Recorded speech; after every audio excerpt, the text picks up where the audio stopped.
Hi, Genki Call here with your Soulforge video for the week of March 28th, 2022. So, in the Soulforge here, let's go over the legendaries first. We have Lust, whom I hate fighting because she charms an enemy.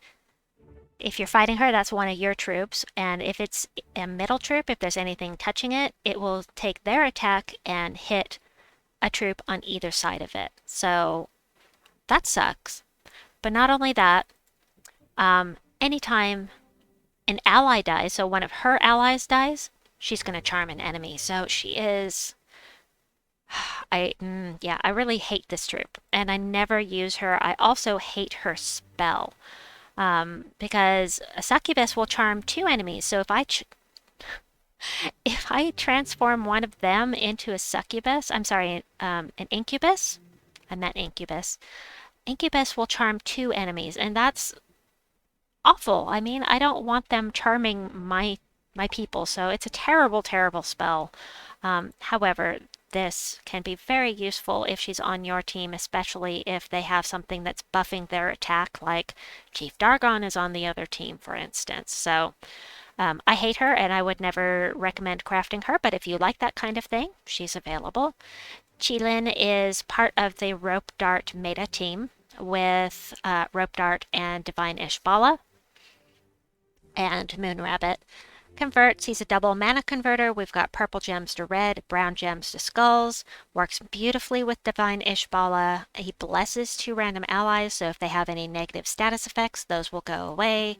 All allies gain 1 magic on 4+ matches, gem matches, but that's not necessarily going to make any difference on a skull spamming team. But, if you're using it on a non-skull spamming team. Also summons a light storm at the start of battle. Then we've got the Stag.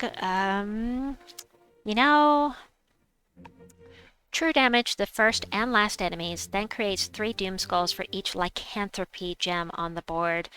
And if you have it fully traded, inflict Lycanthropy on a random enemy when matching 4+ gems, and 50, which actually I don't mind. Also, 50% chance to convert a purple gem to a Lycanthropy gem at the start of my turn. I hate Lycanthropy gems. They backfire, and I don't like that. So this is not one that I would recommend personally because I don't like what it does. I don't mind the spell so much. What I mind is the fact that it creates Lycanthropy gems. Personal preference. Then we have Despond. Love this artwork, it's very cool. Deal damage to an enemy equal to their attack, then deal the same to all enemies above them. So this is one that would be good to use in a delve, because even if they are submerged, you hit the bottom ally here, it hits everything above them. And it's not technically an area of effect spell. It's not scatter damage, it's not damage to all enemies. It's just that the way that you use it could end up damaging all enemies. So you can get around submerge with this type of enemy. And a really nice thing about it is that it is not affected by magic. So even if it's webbed, it's gonna do all this, period. The magic absolutely does not matter on this troop whatsoever. Also, drain 3 mana from a random enemy when matching 4+ gems is nice, impervious, it can't be devoured, it can't be lycanthropied. You can do lethal damage to it, like from Zul'Goth, for instance, and then explode a blue gem at the start of battle, which is nice for mana generation. Would I craft it? No. But if I was desperate to get a power level up in Cinemirage, and I needed 1 more of these, I would consider it. But in general, I would not say to spend your hard-earned diamonds on a legendary anyway, unless it's something like Tesla. But she's not here, so that's beside the point.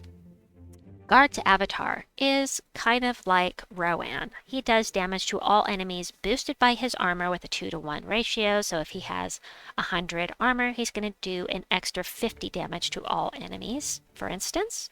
And then burns undead and silences demon enemies.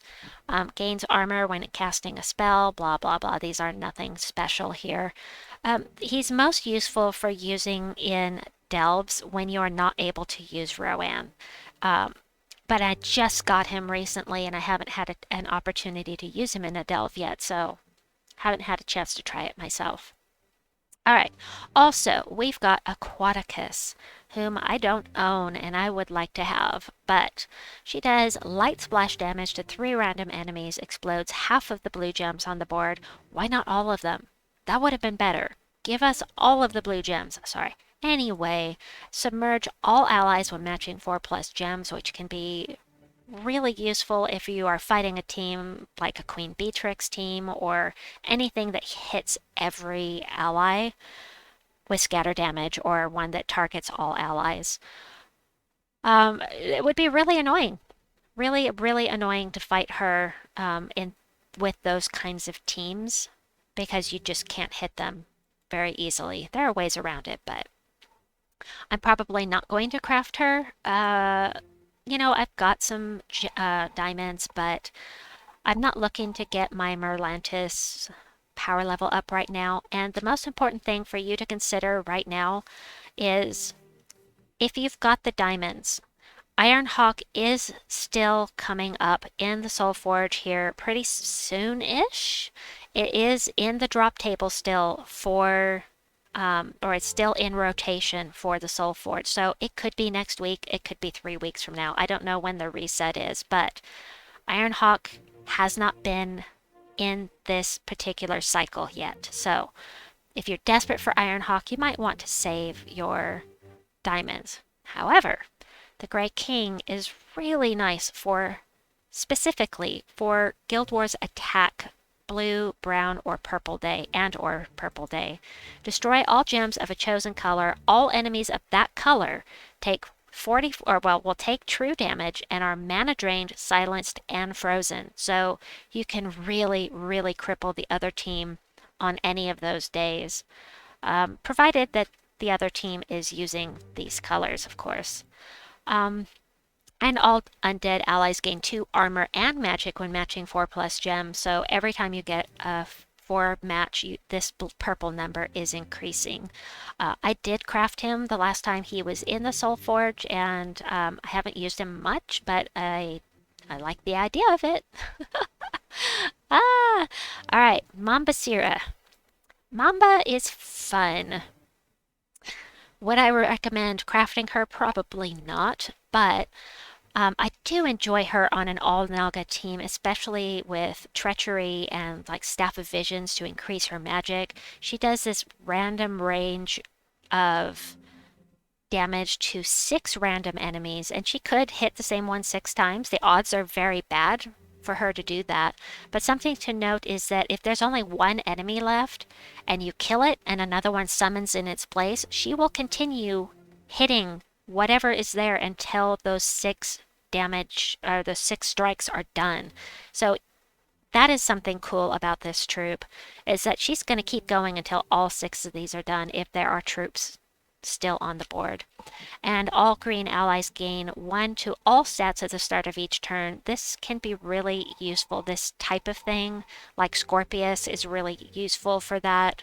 He does brown, but anyway, that is Mamba Sira for you. The rest of these are all here all the time. This one's only here if you have upgraded your Soulforge to level 20, of course.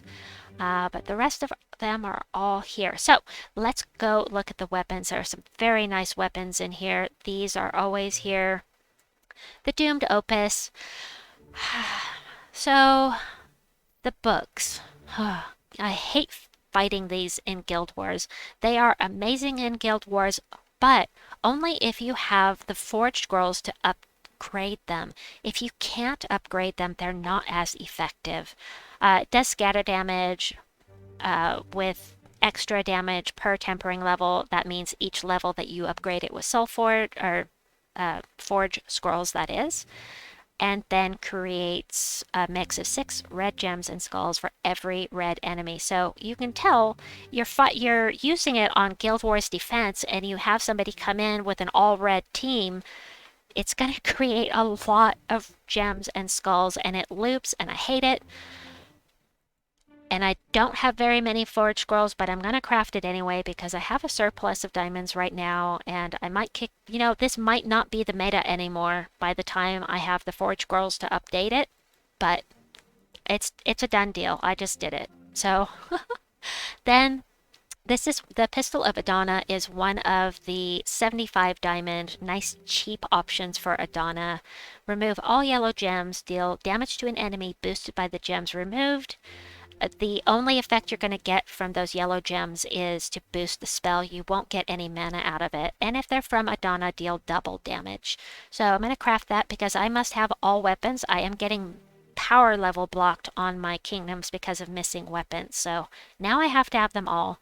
The curse breaker stuff is all stuff that you will unlock in your Soulforge here from maxing this out. So don't worry about the curse breaker stuff. And then always here, always here, always here, always here.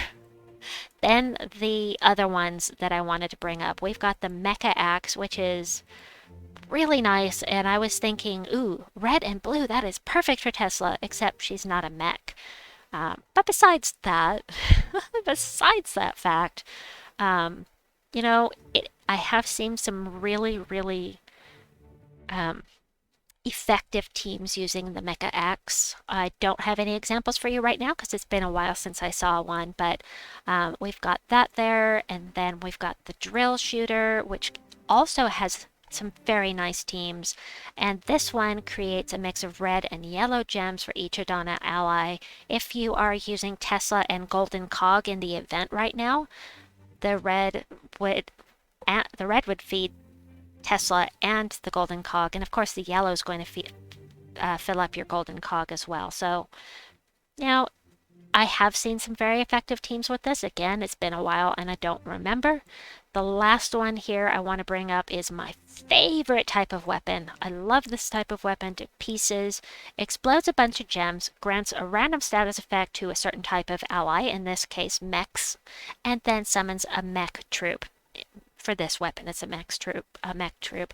But I love this type of thing. You can use this even if you don't have any mechs with you. It's still going to blow up a bunch of brown gems using blue and green. So anyway, that is what I have for you for the Soulforge this week. I hope that you have enjoyed this video. Please like and subscribe, and we'll see you folks soon. Have a good one. Bye!